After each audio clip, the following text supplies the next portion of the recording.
Hi, I'm Elmer. And I'm Vanita. Welcome to Front Porch Friday. We're back. We had a couple of Fridays, the little things were crazy. We had family things to do and other, how do I say it, other business to handle. So we're back for Front Porch Friday. Today we want to talk about building a family emergency plan, the reason you need one and how to go about making one. The reason if you need a family plan is things happen. Power outages, disasters, you name it. We live within a mile of a major interstate and 4 miles away from a chemical plant.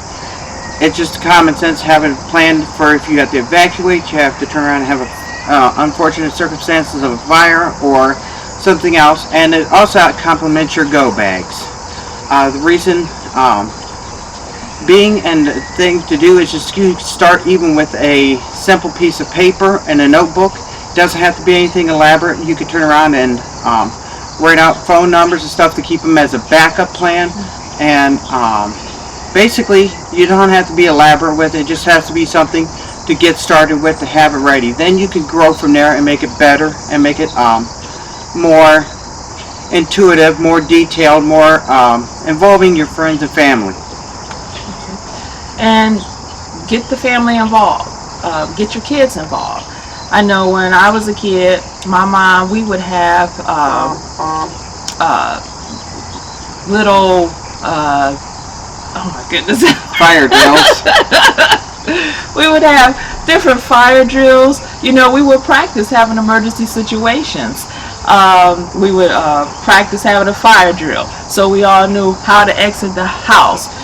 We would practice if there was a tornado. We knew where to go in the basement and when to go. And so those things you want to practice with your family. Get the kids involved. Definitely have those go bags together, especially if you have small children. Babies, get those diapers and have extra baby food, jars of baby food in those go bags, just in case you just have to grab it and go. And one of the things is involving family, friends, and neighbors. Most of the time, prepping isn't a beans, bunkers, and bullets kind of deal. It's a simple fact of getting your neighbors involved. If you got good neighbors, you got bad neighbors, you want to at least know who they are. At least you want to try and include the good neighbors to be assistants, allies, and pool resources together.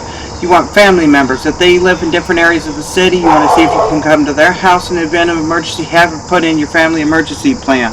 One of the things that you can do also is turn around and put up extra cash if you need to go to a hotel and be the first one to move on it.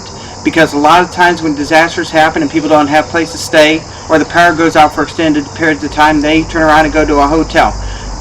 Eventually the cities and that will open up warming shelters and places like that. You want to avoid those places if at all costs. FEMA turned around during the Hurricane Katrina, talked about how some of the miscreants and trouble that was at the shelters, and of course you want to avoid that if you can at all possible.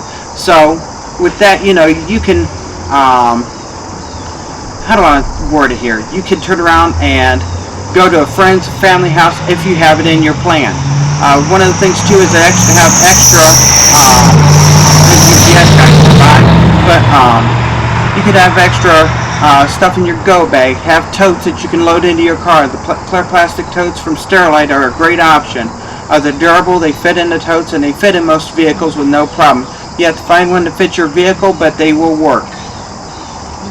If you have family members with special needs, be sure that you have their medications, extra medications, put in a go bag so that you can grab it and go.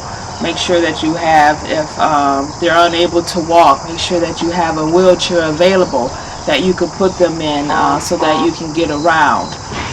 Just, you know, whatever they need, be sure that you have extra put aside so that you can grab it and go, or, you know, be able to take care of your family members with the special needs. Also, with these milk shortages, be sure that, you know, you try to have some type of formula put away if you can. You may even have to go back old school with the milk shortages of the Karo syrup and the carnation milk. But, you know, do your research, you know, and find out what you can do regarding the milk shortages. But this is just to prepare you, you know, as long as you do your research and get prepared, you have a better chance of survival. And on the better chance, the other thing that you want to do is you want to maintain your vehicle. Most of the time, I don't like keeping less than half a tank of gas in the vehicle. Most likely, if I'm getting down to a quarter of a tank or even near the half mark, I'll stop, fill up. With gas prices the way it is, it's a lot cheaper to turn around and do that. Our other video, we turn around and put a Jeep recovery jack on the front of our Jeep. The reason being is we live in Northeast Ohio. We turn around and have snow. We have pretty bad road conditions at times.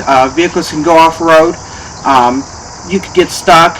You want to have your vehicle prepared. You want to have blankets in your vehicle. You want to have your everyday carry, and you want to also add enough room for a couple extra totes and a couple extra go bags for your family members. That way, when you just load up and go, you could just load up and go. Your vehicle's maintained. Your vehicle's taken care of, and basically you're ready to go at a moment's notice.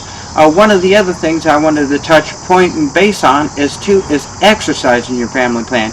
You can have the best plan in the world, you can have all the gear in the world, but if you don't practice it. Vanita touched on her mom turn around and doing fire drills. We did them as a kid. We did tornado drills. Have a day where you turn around and you shut the power off at the house. Have an off-grid night. Turn around and practice being without power. Even do it in the wintertime. I wouldn't say shut your house power off in the wintertime, but you could practice it by turning all the light switches off, all the TVs off, and maybe turn the thermostat back to 60 degrees, make it a little bit cooler where you have to put some extra layers of clothing on. Practice with that. Practice with getting out of the house, grabbing your go bags, putting in the vehicles, taking care of, making sure that you are ready at a moment's notice. Once again, like I said, you can turn around and have the best gear, best plans, and you'll find out when you're working with your gear, hey, I don't like the way this flashlight's located in my go bag. I'm going to move it here. I can turn around and I don't like this particular set of chargers or whatever battery backups I'm using.